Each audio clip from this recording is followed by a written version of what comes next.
Assalamualaikum warahmatullahi wabarakatuh. Perkenalkan, nama saya Aga Suherman, unit kerja SMK Negeri Campaka, Kabupaten Purwakarta. Dalam video kali ini, saya akan membahas mengenai pemecahan masalah motivasi siswa dalam belajar membaca Al-Quran.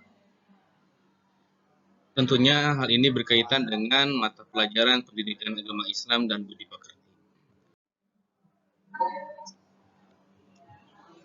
Deskripsi permasalahan siswa. Membaca Al-Quran merupakan salah satu kompetensi yang harus dikuasai oleh setiap orang yang beragama Islam. Hal ini berkaitan dengan awal dan memahami isi dan pembiasaan seseorang untuk mengamalkan suatu perbuatan yang baik. Pada hakikatnya, ketika seorang membaca Al-Quran dengan baik, bisa mendapatkan pahala dan meningkatkan nilai religius. Minat peserta didik dalam membaca Al-Quran di lingkungan sekolah rata-rata setelah lulus dari pendidikan dasar, peserta didik menganggap belajar membaca Al-Quran di lingkungan pun dianggap tuntas. Walaupun membaca Al-Quran sudah dipelajari dari mulai pendidikan anak usia dini, kenyataan di lapangan masih banyak peserta didik sekolah lanjutan khususnya SMK yang mengalami banyak kendala dalam membaca Al-Quran dengan baik. Hal ini juga terjadi pada peserta didik di kelas 10 TKJ 3 SMK Negeri Campaka, Kabupaten Purwakarta. Peserta didik masih menemui kesulitan dalam belajar membaca Al-Quran. Kesulitan tersebut menimbulkan peserta didik enggan dan malu untuk belajar membaca Al-Quran di kelas dan merasa malu untuk belajar di lingkungan sekitar. Hal ini menyebabkan rendahnya motivasi belajar peserta didik dalam belajar membaca Al-Quran di kehidupan sehari-hari. Akar permasalahan.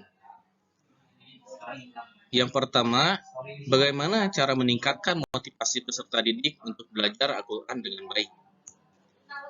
Yang kedua, bagaimana cara meningkatkan minat peserta didik untuk belajar Al-Quran di lingkungan sekitar? Alternatif solusi.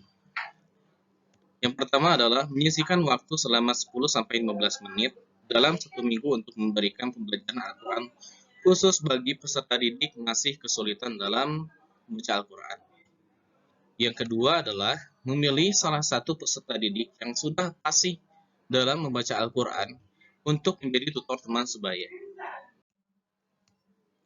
Hasil pemecahan masalah.